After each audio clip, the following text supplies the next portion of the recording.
நம்பியிருக்கேன் ஏசப்பா, உம்மைத்தான் நம்பியிருக்கேன், உம்மை மட்டும் நம்பியிருக்கேன் ஏசப்பா, உம்மை மட்டும் நம்பியிருக்கேன். ஆதியாகமம் 15வது அதிகாரம் அதனுடைய 1வது வசனம், நீ பயப்படாதே, நான் உனக்கு கேடகமும் உனக்கு மகா பெரிய பலனுமாய் இருக்கிறேன். எனக்கு அன்பான தேவ பிள்ளைகளே, இந்த வார்த்தையை கேட்டுக்கொண்டிருக்கிற உங்களை பார்த்து ஆண்டவர் சொல்லுகிற ஒரு வார்த்தை, பயப்படாதே, நான் உனக்கு கேடகமும் மகா பெரிய பலனுமாயிருக்கிறேன் என்று. ஒருவேளை நீங்கள் பயந்து போயிருக்கலாம், பலவீனப்பட்டு கொண்டிருக்கலாம், ஏதோ ஒரு காரியம் உங்களை அழுத்தி கொண்டிருக்கலாம், பயந்து பயந்து திகைத்து போயிருக்கலாம், அங்கலாய்த்து கொண்டிருக்கலாம், உங்க முகமே வாடி போய் கவலையோடு கூட இருக்கலாம். இன்றைக்கு உங்களை பார்த்துத்தான் கர்த்தருடைய வார்த்தை சொல்லப்பட்டிருக்கிறது, நீ பயப்படாதே, நான் உனக்கு கேடகமா இருக்கும் பொழுது, நான் உனக்கு மகா பெரிய பலனுமா இருக்கும் பொழுது நீ ஏன் பயப்பட வேண்டும்? மனித வார்த்தைகளை கண்டு நீ பயப்படுகிறாயா? உங்களுக்கு நடந்து கொண்டிருக்கிற ஒவ்வொரு காரியத்தை நினைத்து நீங்கள் பயந்து போயிருக்கிறீங்களா? சத்துருடைய தாக்குதல்களை நினைத்து நீங்கள் பயந்து போயிருக்கிறீர்களா? நான் சோர்ந்து போயிருக்கிறேன், என்னுடைய வாழ்க்கையில நிம்மதி இல்லை, எனக்கு சமாதானம் இல்லை, என்னுடைய வாழ்க்கையிலே நித்தம் நான் அழுது கொண்டிருக்கிறேன், ஏதோ ஒன்று என்னை மிகவும் பயமுறுத்தி கொண்டிருக்கிறது, நான் என்ன செய்வேன்? எனக்கு யார் உதவி செய்வார்கள்? இன்றைக்கு ஆண்டவர் சொல்லுகிறார், நீ பயப்படாத, நான் உனக்கு கேடகமா இருக்கிறேன்.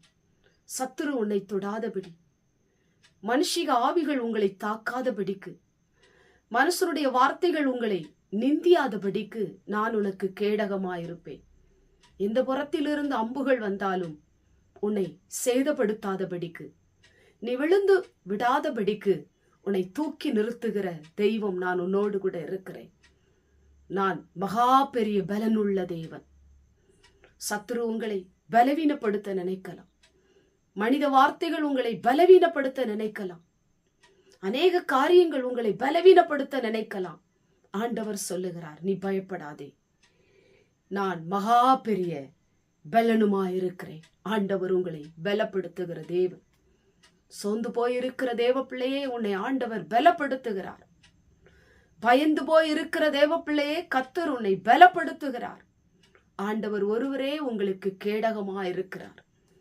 கேடகமாய், அடைக்கலமாய், மறைவிடமாயிருந்து உங்களை பாதுகாக்கிற தெய்வம் நம்முடைய ஆண்டவர்.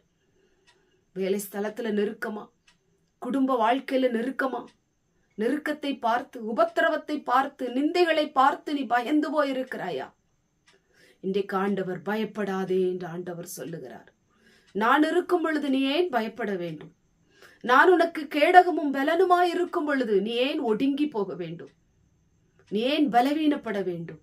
ஆண்டவர் உங்களை பலப்படுத்துகிற பரிசுத்த ஆவியானவர், உங்களை திடப்படுத்துகிற பரிசுத்த ஆவியானவர், உங்களுடைய பயங்களை போக்குகிற தெய்வம் உங்களோடு கூட இருக்கிறார்.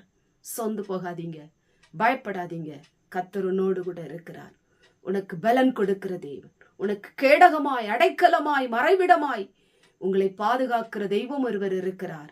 அவர் உங்களோடு கூட இருப்பார், உங்களை ஆசீர்வதிப்பார், உங்களை பாதுகாப்பார், எல்லா தீங்குகளுக்கும் விலக்கி ஆண்டவர் உங்களை காத்துக்கொள்ளுவார். கண்களை மூடி ஜெபம் பண்ணுவோம். எங்கள் பரிசுத்தமுள்ள நல்ல பிதாவே, கேட்டதான வசனத்தின் மூலமாய் பயப்படாதே, நான் உனக்கு கேடகமும் மகா பெரிய பலனுமாயிருக்கிறேன் என்று வாக்கு கொடுத்த பரிசுத்த ஆவியானவர், இந்த வார்த்தை கேட்டுக்கொண்டிருக்கிற நம்முடைய பிள்ளைகளை பலப்படுத்துகிறவர், தூக்கி நிறுத்துகிறவர். ஆண்டவரே, பலவீனப்பட்டு போகாதபடிக்கு திடமனதாயிருக்கும்படி, தைரியமாயிருக்கும்படி நம்முடைய பிள்ளைகளை உற்சாகப்படுத்துகிற பரிசுத்த ஆவியானவர், இந்த வார்த்தையை கேட்டுக்கொண்டிருக்கும் பொழுதே பயங்கள் மாறட்டும், பலகீனங்கள் மாறட்டும், சரீரத்துல ஒரு பலன் உண்டாகட்டும். ஆண்டவரே, கர்த்தர் உம்முடைய பிள்ளைகளை பலப்படுத்துவீராக. இயேசுவின் மூலம் ஜெபிக்கிறோம் பிதாவே, ஆமென்.